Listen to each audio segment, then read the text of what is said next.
You can't stop overthinking by trying to think about nothing. An empty mind just races faster. The reliable fix is to give your attention one steady, physical thing to rest on, like the breath or a slow scan of the body, so the worry loop loses its fuel and your nervous system can downshift towards sleep. Lie down, close your eyes, and your brain picks that exact moment to replay every awkward thing you have ever said and start drafting tomorrow's to-do list. The usual advice is to clear your mind. It is the worst thing you can do. An empty mind is not a calm mind. It is a mind with nothing to hold, so it reaches for the nearest worry and runs. A racing mind goes quiet only when you give it one gentle physical thing to rest on. Not less thinking by force, just a softer place to land. Why your mind races the moment you lie down? Your mind races at night because lying still in the dark strips away the distractions that kept it busy all day, and what is left is arousal. Sleep researchers split that pre-sleep arousal into two parts: a cognitive half, racing thoughts, worry, planning, and a somatic half, a tense body and a fast heart. Both tend to run high in people who struggle to sleep. A racing mind is mostly the cognitive half. That matters because the fix depends on which half is loudest. If your thoughts are sprinting, you want to occupy your attention. If your body is wired and tense, you want to settle the body.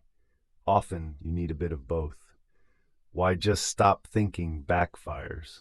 Trying to suppress a thought tends to make it stronger, not weaker. Tell yourself stop thinking about work, and work is now the only thing in the room. Clearing your mind hands it an empty stage, and worry is always happy to fill it. So the goal is not fewer thoughts. The goal is a quieter anchor, something steady for attention to rest on so the thinking loop runs out of fuel on its own. What actually works? Give your attention an anchor. The reliable move is to occupy your attention with something steady and physical. Here are 4 ways to do it, roughly in order of how well studied they are. Pick one and stay with it rather than sampling all 4 in a night. Anchor in the body, a slow body scan. Move your attention slowly through your body, from your feet upward, simply noticing each part without trying to change anything.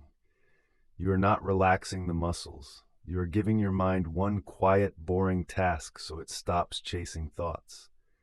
This is among the better evidenced options. In a randomized trial for chronic insomnia, people doing meditation practices like this lowered their measured pre-sleep arousal by about 7 points on a validated scale, while a control group barely moved. It is one trial with a modest sample, so do not expect magic, but the direction is real and the practice has no downside. Slow your exhale for the wired body half. If your body feels tense and your heart is up, lengthen your out-breath. A longer exhale nudges the nervous system toward rest mode. Try breathing in for a count of 4 and out for a count of 6 to 8 for a few minutes. Keep it comfortable, not forced. Try the cognitive shuffle for a planning, verbal mind. If your racing is wordy, all planning and rehearsing, give it harmless nonsense to chew on instead. The cognitive shuffle, developed by cognitive scientist Luc Baudouin, has you picture a string of random, unrelated objects, which mimics the disjointed imagery your brain naturally drifts through as it falls asleep and crowds out coherent worry. Be honest with yourself about the evidence here. The idea is well-reasoned, and small studies have people reporting easier sleep onset, but it has not been proven at scale. Treat it as a promising trick worth trying, not a cure. To do it, pick a random word, then for each letter, slowly picture different objects that start with that letter, one image at a time. Stop fighting to fall asleep. Paradoxical intention.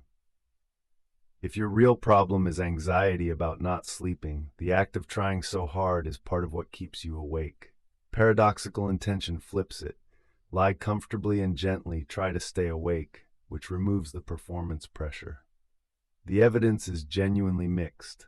It helps some people and does nothing for others, and it fits best when sleep effort and worry are clearly the engine.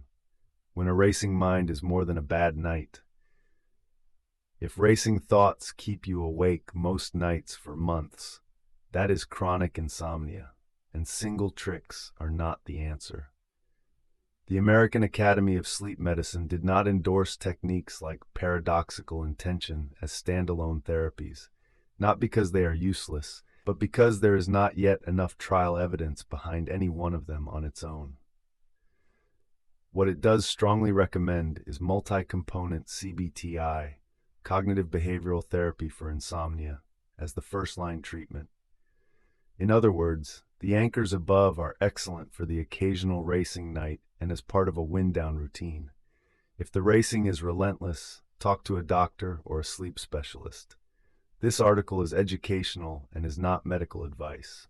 That is the short version. The full sourced article and a free guided session to try tonight are linked in the description. Rest well.